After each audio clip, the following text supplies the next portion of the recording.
Malayalam television പ്രോഗ്രാമിലെ ഏറ്റവും പ്രിയപ്പെട്ട പരമ്പരയാണ് ഉപ്പുമുളകും. ബാലുവും ലീലുവും മക്കളുമൊക്കെ അടങ്ങുന്ന വലിയ കുടുംബത്തിൻ്റെ കഥ സാധാരണക്കാരായ ജനങ്ങളെ വല്ലാതെ സ്വാധീനിച്ചു.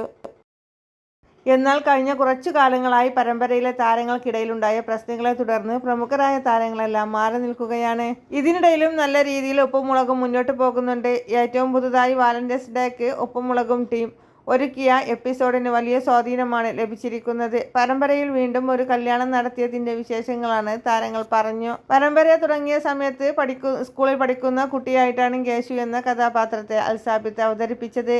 ഇപ്പോൾ യേശു വളർന്നു വലുതായി വിവാഹവും കഴിക്കുകയാണ്. കഴിഞ്ഞ എപ്പിസോഡിലാണ് സമാനമായ രംഗങ്ങൾ ഉണ്ടായത്.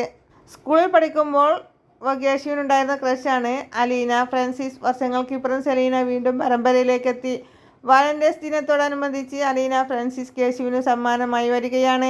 വീട്ടിൽ ആരും അറിയാതെ യേശു തിരിച്ചു സമ്മാനം കൊടുത്തു. സമാനമായ രീതിയിൽ മെർലിൻ എന്ന കഥാപാത്രം യേശുവിന് സമ്മാനം കൊടുത്തിരുന്നു. ഇത് രണ്ടും പൊട്ടിച്ചു നോക്കുമ്പോൾ ഒരേ സമ്മാനങ്ങളായിരുന്നു. രണ്ടാളും ഒരുമിച്ച് പറ്റിക്കാൻ വേണ്ടി ചെയ്തതാണോ എന്ന് എല്ലാവരും പറഞ്ഞു. ഇതിനിടയിലാണ് യേശു മെർലിനെ വിവാഹം കഴിച്ചുകൊണ്ട് വരുന്നത്. ക്രിസ്ത്യൻ ആചാരപ്രകാരം വിവാഹിതയായ ശേഷം കാറിൽ വന്നിറങ്ങുകയായിരുന്നു. പ്രശ്നം കൂടുതൽ ഗൗരവമായി. യേശു വിവാഹം കഴിക്കാനാണ് പറഞ്ഞതുകൊണ്ടാണ് ഞാൻ അങ്ങനെ വന്നതെന്ന് അലീന. എന്നാൽ അവൾ സമയം തെറ്റിയാണ് വന്നതെന്നും രാവിലെ മെർലിനെ വിവാഹം കഴിക്കുകയും വൈകുന്നേരമാണ് അലീനയെ വിവാഹം കഴിക്കാൻ തീരുമാനിച്ചതെന്നും യേശു പറയുന്നു.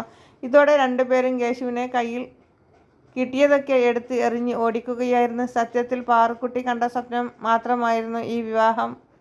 മുമ്പും സമാനമായ രീതിയിൽ ഉപ്പുമുളകും ഇലെ കുട്ടികൾ വിവാഹിതരാകുന്നത് കാണിച്ചിരുന്നു. 1000 എപ്പിസോഡ് പൂർത്തിയായപ്പോഴാണ് ലച്ചു എന്ന കഥാപാത്രത്തിൻ്റെ വിവാഹം നടത്തിയത്. ഈ രീതിയിൽ കഥ അധികം മുന്നോട്ട് പോയില്ല. പിന്നീട് മൂത്ത മകനായ വിഷ്ണു എന്ന മുടിയൻ്റെ വിവാഹവും കാണിച്ചിരുന്നു. എന്തായാലും വളരെ രസകരമായ രീതിയിലാണ് ഈ കല്യാണം അവതരിപ്പിച്ചത്. ഈ വീഡിയോ ഇഷ്ടമായാൽ ലൈക്ക് ചെയ്യുക, ഫോളോ കൂടി ചെയ്യുക.